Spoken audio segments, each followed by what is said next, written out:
Hey, my name is Akashdeep, and I love to paint. Recently, I showed my friend Balpreet my painting at Gage Park. Wow, nice. You should do something for One Lions Roar next month. When lions roar, what's that? Well, it's an annual event by the Sikh Activist Network commemorating the 19... Oh, you don't mean that 1984 thing. I told you, I don't want anything to do with that. It's too controversial. How so? Well, it's that thing where that guy and those terrorists, or whatever, went into the Golden Temple, and a lot of people died, so yeah. What the? Who told you that? I don't know, people. How can you say all those things without even taking the time to do your own research? Okay, but those terrorists had guns in the Golden Temple. Why would you take guns into the Gurdwara? That's against our religion. If there's one thing that my mom taught me, it's violence is never the answer. Yeah, but protecting the Harmandir Sahib was not an act of violence. Guru Gobind Singh Ji said, if all other means fail, it is your duty to defend yourself. Yeah. They should have tried peaceful negotiations, not just start barricading the Gurdwara. Exactly, they did. The entire movement was peaceful. It's only the end that everyone remembers. What entire movement are you talking about? Akashdeep, take a seat. This is gonna take a while. Ugh, God. So basically, when India was ruled by Britain, the people were becoming fed up and thought it was finally time for them to go. The Sikhs actually laid down far more sacrifices than any other community, even though they made up less than 2% of the entire country. Hanged to death, Sikhs 77%. Life imprisonment, Sikhs 78%. Indian National Army, Sikhs 67%.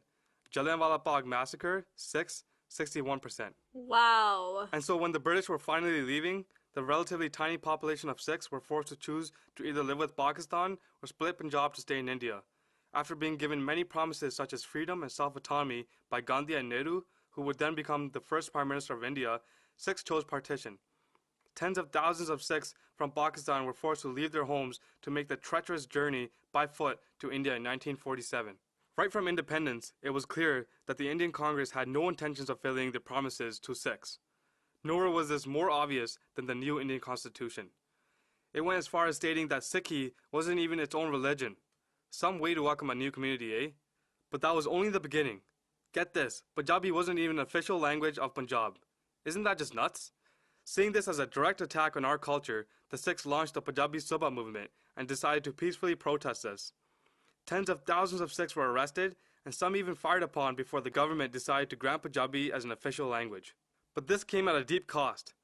The government robbed Punjab of its capital city and further broke the state down to less than a third of its size.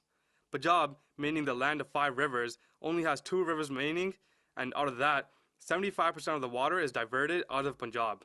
By 1972, it was apparent that the state had waged war on our religion, self-identity, and our glorious freedom, something our gurus and shaheeds worked so hard to obtain. So 13 academic Sikhs got together and published the Anandpur Sahib Resolution.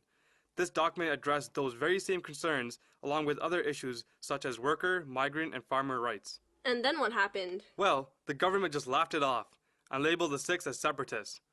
Not long after, the Prime Minister of India, Indira Gandhi, was convicted of election fraud.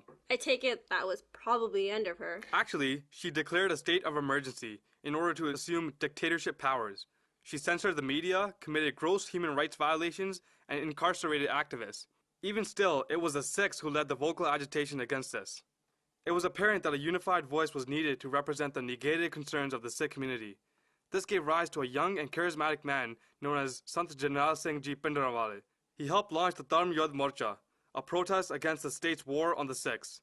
Because of his message, Sikhi flourished, crime declined, and the people felt empowered.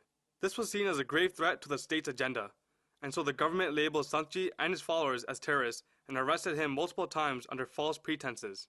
What's more was that around the same time, the Sikhs were increasingly being attacked, picked up, and disappeared by the Indian state. The threat of violence became so high that many Sikhs feared that the state would go as far as to attack our very heart, the Harmandir Sahib.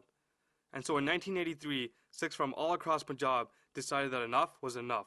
It was only then that the Sikhs decided to take the issue of security and protection of their homeland into their own hands. And so you see, all the Sikhs really ever wanted was what was promised to them right before partition. They wanted self-identity and social rights for the people of Punjab. They say the army went into the Darbar Sahib looking for terrorists, but the plan to attack was initiated long before any rifles or ammunition made it into the Parakrama. Wow, that makes so much sense. Who told you all this? Research? Well, I think I might just do a little something for When Lions Roar.